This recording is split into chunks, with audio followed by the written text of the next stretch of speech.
Ladies and gingerbread men, my name is Kienan Lafferty, and today is December 14th, 2016, and this is the KNKL Show, episode 321, where we learn to be better artists. My name is, I already said that. Today we are going to be jumping back into, the Made of Metal piece, and I'm going to be teaching you guys about cell shading because, and this is part of a series, so if you guys are curious about going back to see how we got to this point, right, then click up here. It'll take you back a couple weeks. You can learn about lining your art. Creating awesome sketches that you can eventually turn into a piece right here. So see, we started with this, and then we got to this, and then we lined it up, and I will be catching you guys up on that via time lapse, and now we're eventually here. We're focusing on line art today, okay? So we're starting today off with a question. Really good question that I feel ties into today's episode, and this is coming in from Jellyfish from the IMSI with this awesome little cat icon. I really love this thing. Okay, Jellyfish is asking basically on the subject of shading with complementary colors, or picking colors that go well together. And in the post, they showed a piece that they were working on, or just like a little example of them basically cell shading an object. And I thought, isn't that interesting? Isn't that actually interesting? Because that is exactly what we're going to be going into today. So this episode the entire episode is for you, Jellyfish, and we'll have another really good question at the end, which I'm really looking forward to. But before we get into the actual tutorial, we need to take a stroll down a very special place, and that is, of course, the lovely lane, because you guys have been being awesome. Oh, wait, first, let me tell you how to get here. So you got to go to tinyurl/KNKL and then you have to click on the secret link. Don't tell anybody about this. You're peeking into your presents early, okay? Because you are going to be dazzled with what these people are putting under the tree, okay? Because you guys have been being awesome, submitting your art. And if you have not yet, then go over here, like the page, submit your art, and then you can be scrolling on by next week. And yeah, so go do that and make everybody happy. I absolutely love looking at these every single week. Makes my day, makes my life. You guys are awesome. So keep doing it. All right, so with that out of the way, let's go ahead and get back to what we're talking about. I'm zoomed in. I should not be zoomed in yet because we're not doing the time lapse. But that is okay. Okay, guys, so let me give you a quick teaser as to what we're doing today. Okay, so direct your attention down to the layers because this is 99% what we're going to be doing today, okay? So take a look here. So we have a mask, right? We have a mask, and then we have one layer clipped back to it. That's what this little arrow means. And what this means is that our layer, right, this one representing the skin light, can be moved around. But do you notice how it doesn't bleed into anything else? It doesn't go outside of it. That's what a clipping mask does. So what we've done essentially is we've gone through here, and we've created a bunch of different layers, say one for the hair, right? See how I can pull the hair off? And here I can like pull the eyes off. That sounds painful. But see how all these things are on their own layers.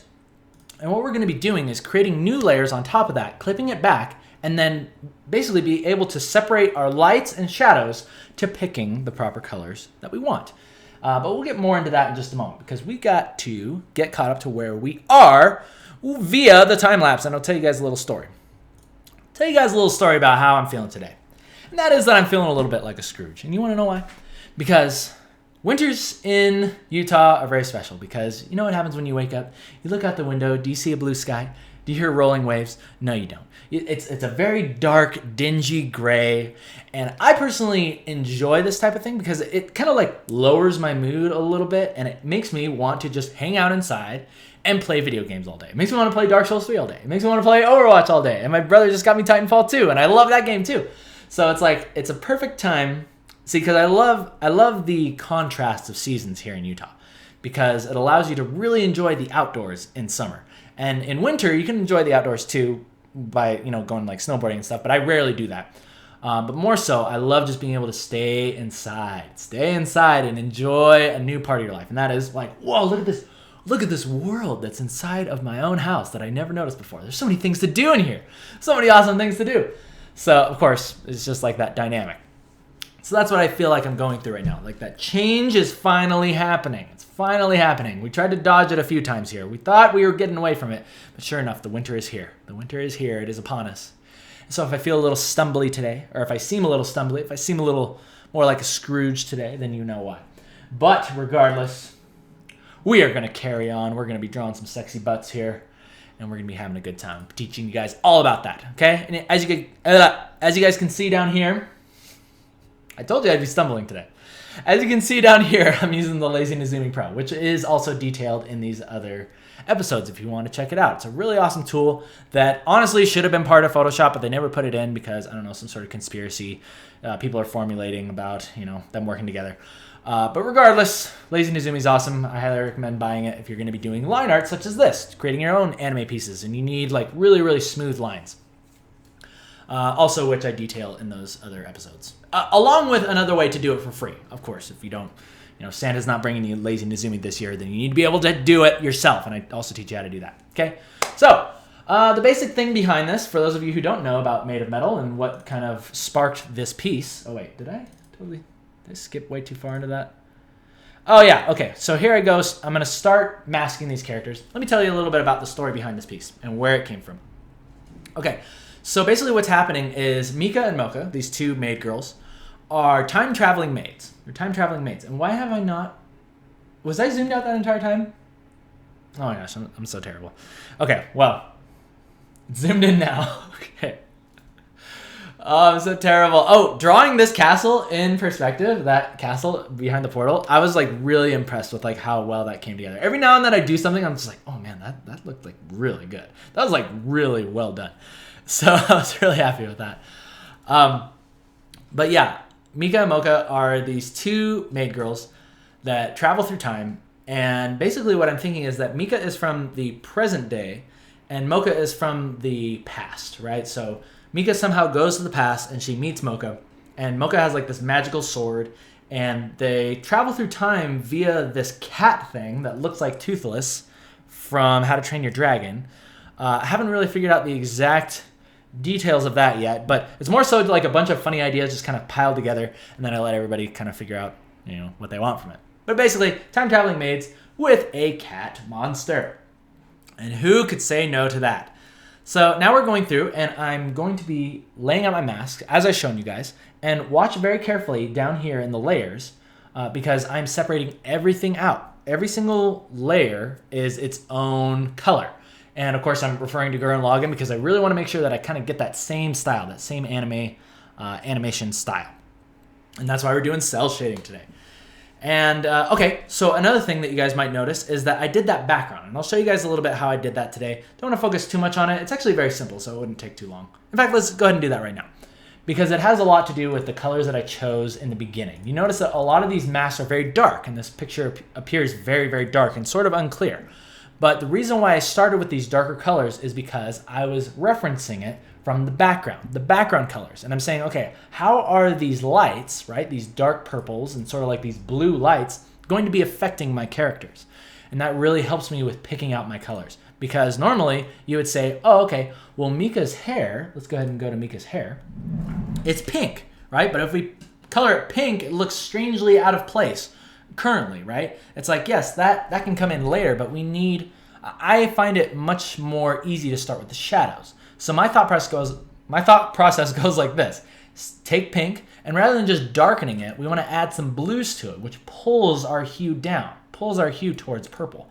And so we're actually going to end up with something more like this. Now, notice something interesting.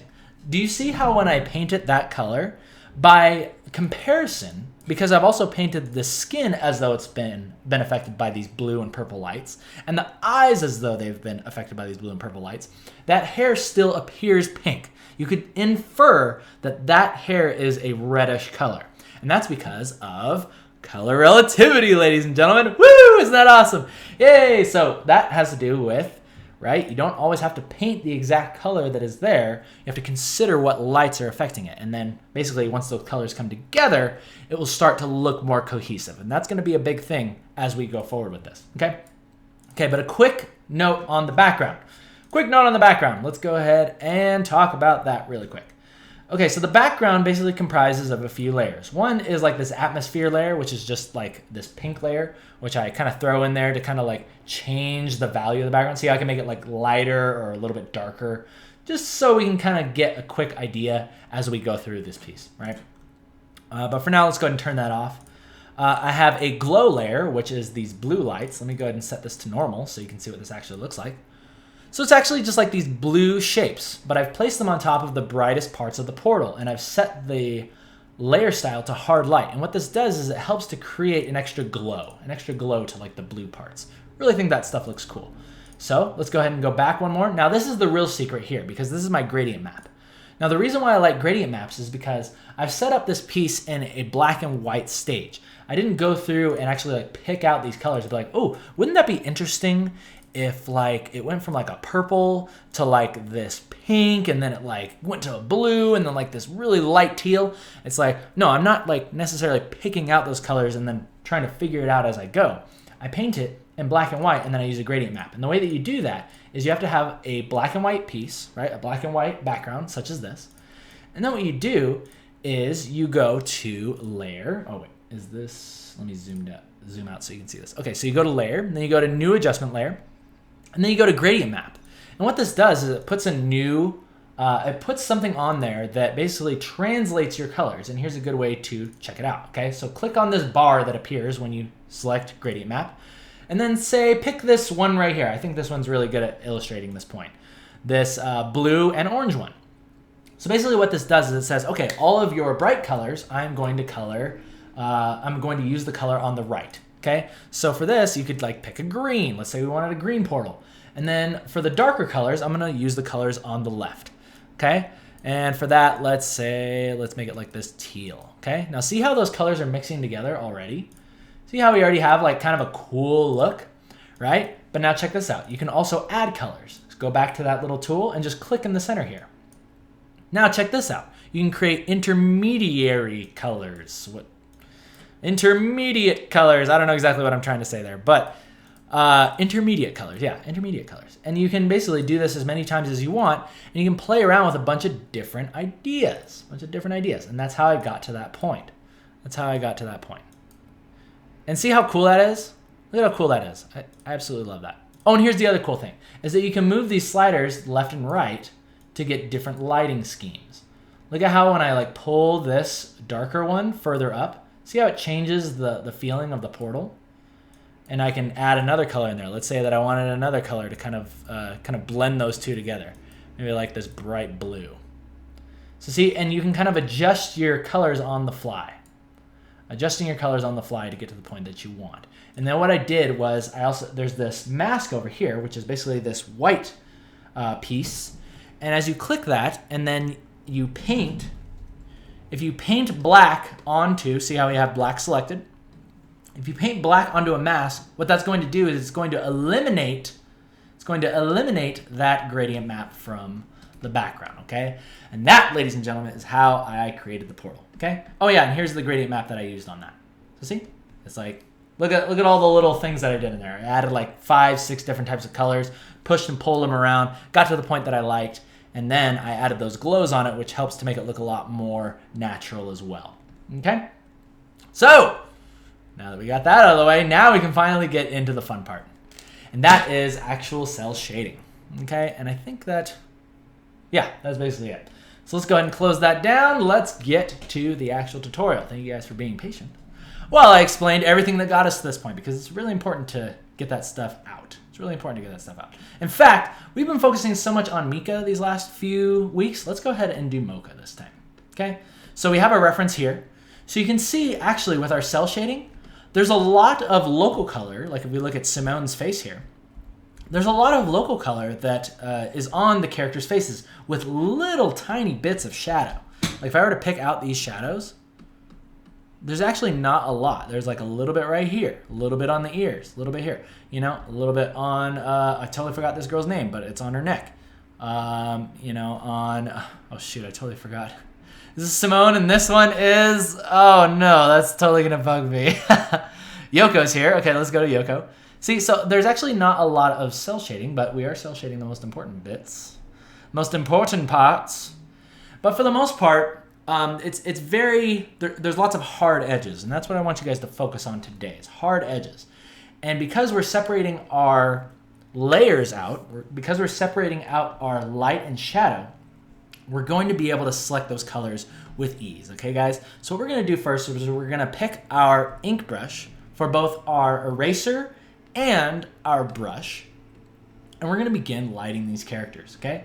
So take a look here. Let's go ahead and head up to Mocha Colors. Mocha Colors, here we go. And let's go ahead and make sure that, oh yeah, step one is make sure that all of these things are locked. You wanna make sure that all these layers are locked. And the way they, well, actually, I guess you don't need to lock them. Oh yeah, I'm sorry if you hear the leaf blower. The gardeners are outside, totally leaf blown. The leaves are blowing. It's actually very nice to hear. Signs of life, because it literally looks like an apocalypse outside right now. In fact, I'll show you. Look at this. I get up in the morning, this is what I look at. Look at that. See that right there? There's no blue sky. It's just a tree. It's a tree with a little bit of snow on it and a gray sky. This is what I got to work with. Okay, so anyway. So it's nice to hear signs of life out there. So let's go ahead and get to Mocha. So let's go ahead and start with the skin. We don't need to actually lock them. Normally I tell you guys to lock these things, but we don't need to because we're doing a slightly different thing today. So I'm going to call this skin 02. And what we're going to do is we're going to hold Alt and click between these two layers. And we are going to now have a clipping mask. Now what this does, guys, is it makes it so that way no matter what we color here, no matter what color we choose here, it is not going to go outside of our skin line. See that? See how we can paint wherever we want? It doesn't bleed into the hair, it doesn't bleed anywhere else. It goes exactly where we want it to go. Okay? Now, the colors that we choose here are going to be very important because we need to consider a couple things. We need to think, okay, well, we have created these shadows. We've picked these colors according to the shadows. See how there's lots of purples and blues in these shadow colors? We now need to consider what's the light color. And for this, I'm personally thinking we should just light it with a white light so that we get a lot of our local colors coming through. I think it's going to make the picture look really nice and very similar to our original thumbnail, which is important. Our original thumbnail up here. Do you see how our brightest values are actually the characters and the background is more of the darker value? Okay. Now I keep this here because this was our original idea that we want to make sure that we take forward to the end. Okay. And too often people change this stuff up and then at the end they're like, oh man, it doesn't feel like I totally saw a different vision for this. And that's because they're not keeping this stuff up. They're not keeping their original sketches up. So make sure that you do that. But yeah, look, we have all these bright colors, bright values on the characters themselves, allowing the background to be our dark colors, our darker value rather. Okay, so that's what I'm thinking about. That's why I really want to have a bright white light, not only so we can see a little bit more of our local colors, but so that way we have lighter values there. Brain totally restarted right there. Brain fart restart. Okay, so here's the thing that I really like about this, guys. So let's go ahead and get into shading this face. Now the cool thing about cell shading, what's really, really fun about cell shading is, like I said, it doesn't have to be, like, you're really almost thinking about it in terms of a design. Like, it's like, do I want to have a little bit of a shape there, you know, or do I want it to be, do I like it more like that? You know, it can, like, the simpler the better, in fact, I really believe. Okay, so you get to this point, right? Now this looks a little bit strange, and the reason why is because we still have not lit the eyes to match the skin. Okay, so it's going to look a little bit out of place at first. Do not be alarmed. But here's the cool thing about using this technique specifically. Because the skin is on its own layer, we can then go in there with our eraser. Let me go ahead and zoom in a little bit more. And we can create, look at that, cast shadows. Cast shadows. I imagine it looking a lot better than that. There we go. Cast shadows.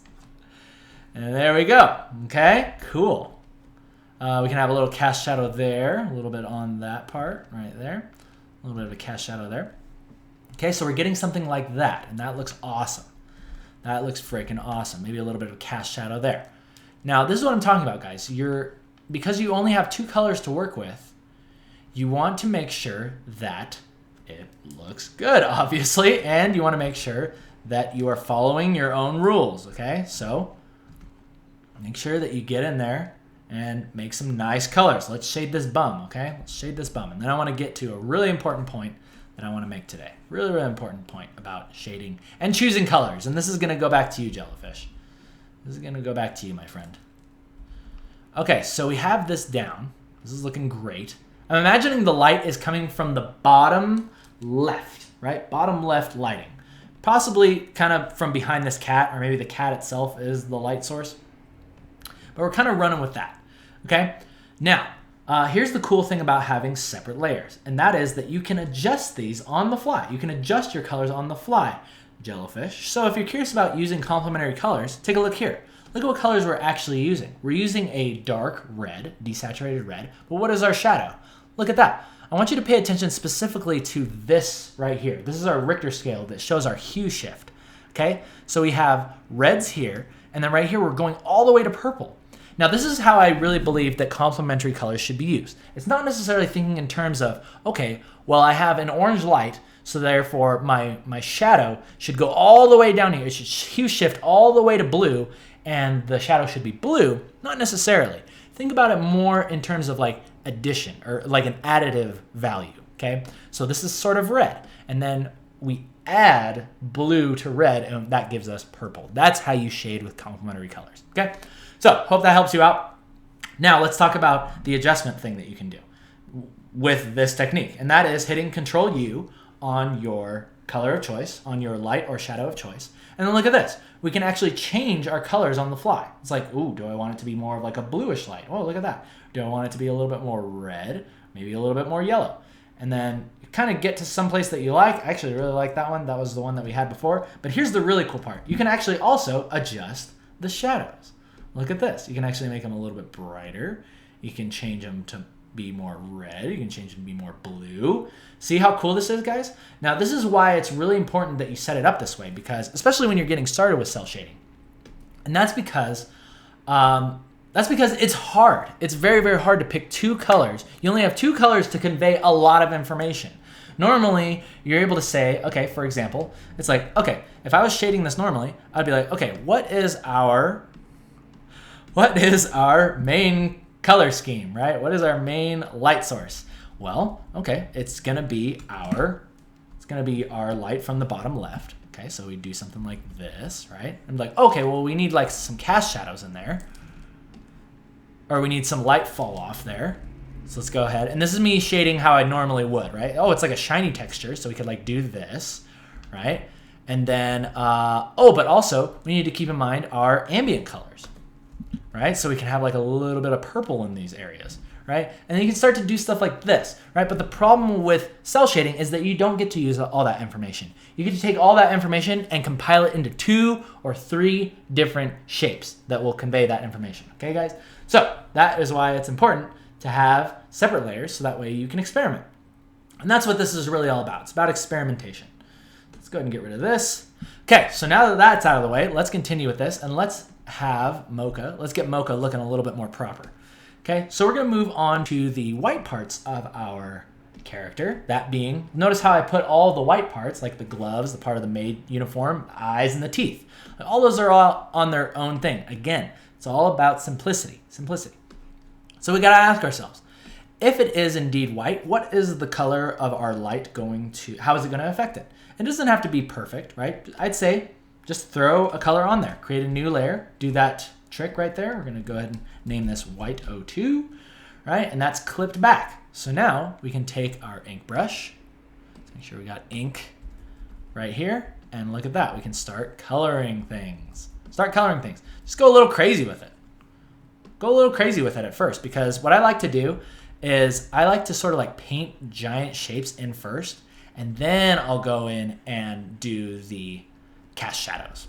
Okay, so I'll kind of go a little crazy with it like this. Get loose with it, you know what I mean? There you go. And then what I'll do is I'll go in there and be like, okay, well, there probably is going to be a cast shadow like right here, you know, and then you go in there and do that stuff. And that's what cell shading is all about, guys. There's going to be a little bit of a cast shadow here, probably a cast shadow here. And you want to think about it in terms of like clarity as well. It's like, okay, well, that would actually be really, it would be a lot more clear to have this area in terms of value, like to separate this part of the skirt from the other part. Let's have like a dark area, an area of shadow right here. That way when it gets back to the light, it looks fine. Oh, let's make sure we don't lose the light right there. That's important. And let's not lose the light there. See how I'm like following that line? That's another really cool thing that you can do. Good kind of rule of thumb. Let's go and erase that away. Let's go and erase that away. Cool. All right, we are looking good. Let's put a little bit more light in there, see how that looks. And right before your very eyes, guys, look at that. You are shading like a pro. You are shading like an anime boss.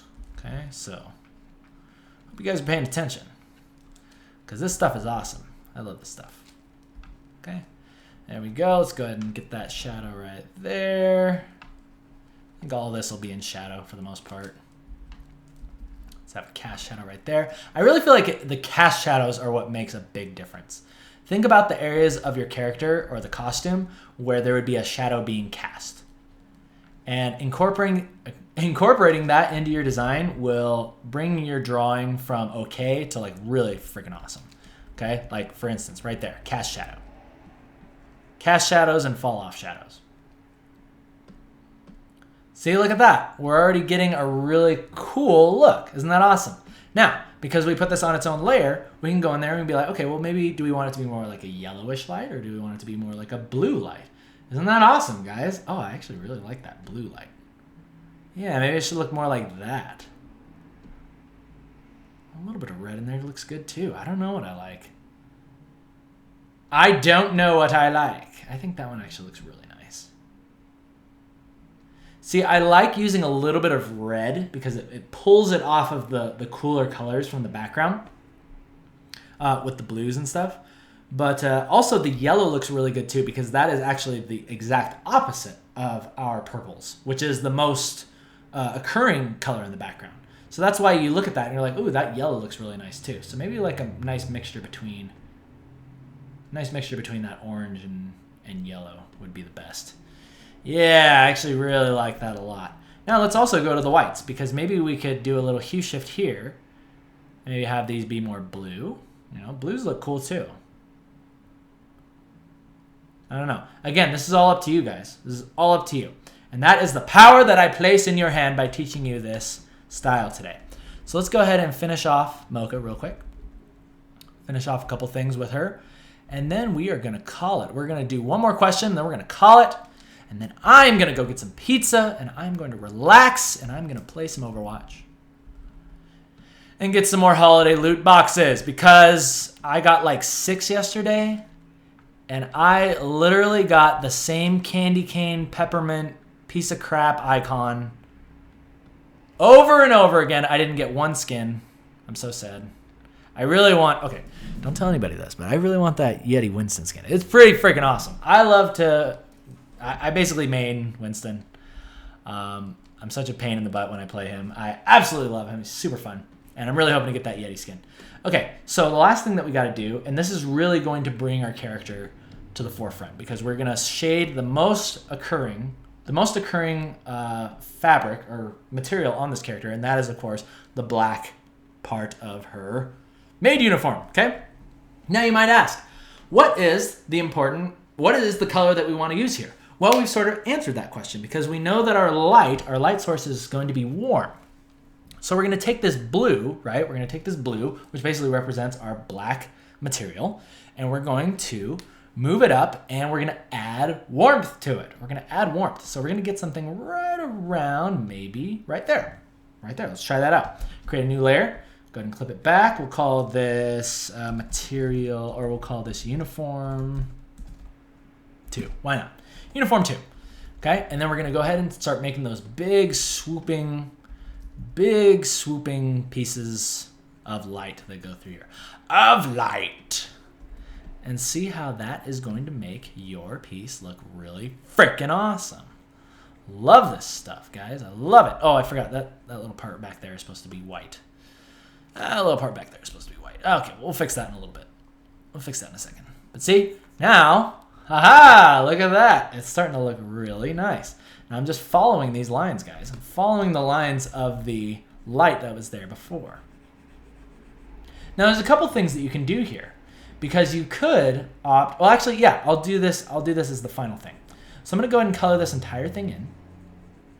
And see how I'm kind of like sloppy at first? A little bit sloppy. No big deal, because I can always go in there and I can clean it up. Clean it up the way that I want. And the lazy Nezumi might work out well here too. If you want like clean lines through here, that could also come in really handy. But I'm not going to worry about that right now. It's not too big of a deal.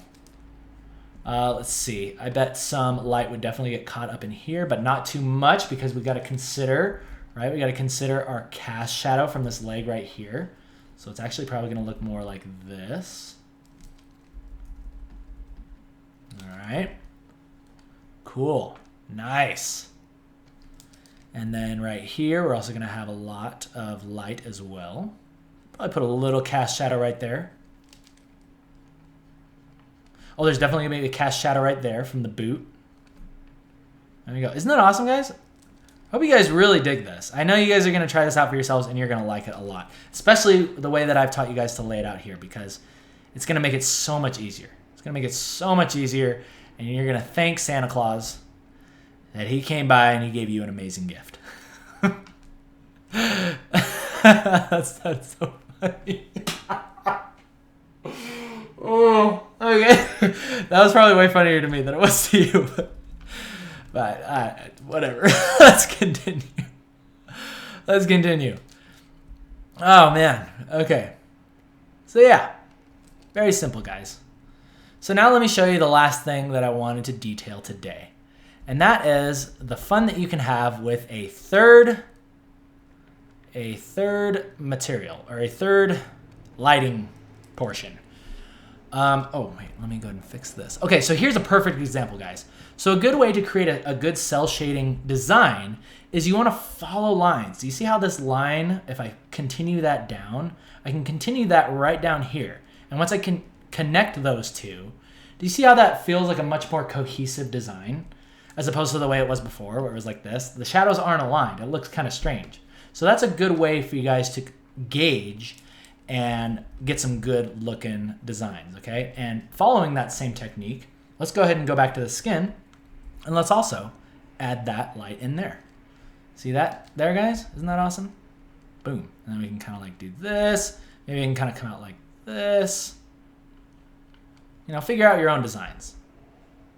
But that's, in a nutshell, how I like to create my cell shading techniques, is make sure that the lines kind of line up in certain areas. Now, there's ways that I can definitely clean this up, make it look a lot better. But in general, I think this is looking awesome from where we started. I mean, look at this. This is where we started today, and this is where we are now. It's looking so awesome.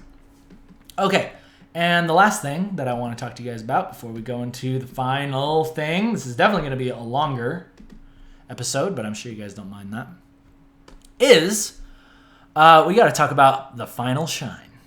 The final shine on, and how to do that. Okay, so there's one more thing that you can do, and that is to make things look super sleek and sexy.